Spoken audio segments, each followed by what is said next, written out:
Traditional games of Tamil Nadu. பாரம்பரிய விளையாட்டுக்கள். கொலகொலையா முந்திரிக்கா. விளையாட்டின் பெயர். இப்போது இந்த விளையாட்டை எப்படி விளையாடுறது?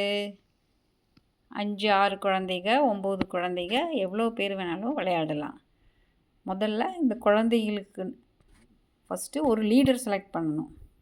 லீடர் செலக்ட் பண்ணிவிட்டு மற்ற குழந்தைங்கள்லாம் இப்படி வட்டமாக சுற்றிலையும் உட்காரணும். பின்ன அந்த லீடர் கையில் ஒரு சின்ன துணியை கொடுத்து அவர் இந்த வட்டமாக உட்கார்ந்துருக்கிற குழந்தைகளை சுற்றி ஓடி வரணும். என்ன பாட்டு பாடிட்டு ஓடி வரணும்? கொலை கொலையா முந்திரிக்கா, நிறைய நிறைய சுற்றி வா, கொள்ளையடித்தவன் எங்கே இருக்கான், கூட்டத்தில் இருப்பான் கண்டுபிடி. ஃபஸ்ட்டு ஸ்டெப்பு முதல் வரியை மட்டும் பாடுவார், கொலை கொலையா முந்திரிக்கா. அப்போது அந்த குழந்தைகள்லாம் இதையவே திருப்பி சொல்லுவாங்க, கொலை கொலையா முந்திரிக்கா. ரெண்டாவது மறுபடியும் பாடணும், கொலை கொலையா முந்திரிக்கா. பின்ன இந்த வட்டமாக உட்காந்துருக்கிற குழந்தைங்க நிறைய நிறைய சுற்றி வா அப்படின்னு சொல்லணும்.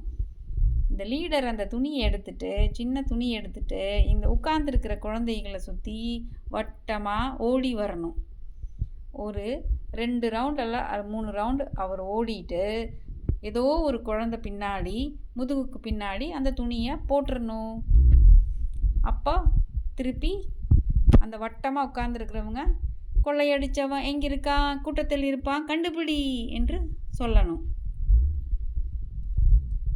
யார் பின்னாடி அந்த துணி இருக்கோ அந்த குழந்தைய எடுத்து லீடர் பின்னாடி மறுபடியும் வட்டமாக ஓடி அவரை தொட முயற்சிக்கணும். அவரை தொட்டுட்டா லீடர் அவுட்டு. தொட முடியலனா இந்த குழந்தை அவுட்டு. திருப்பி அவர் துணி எடுத்துகிட்டு வட்டமாக ஓடி வரணும். இது ஒரு பாரம்பரிய விளையாட்டு. பாட்டினுடைய பெயர், விளையாட்டின் பெயர் கொலை கொலையா முந்திரிக்கா.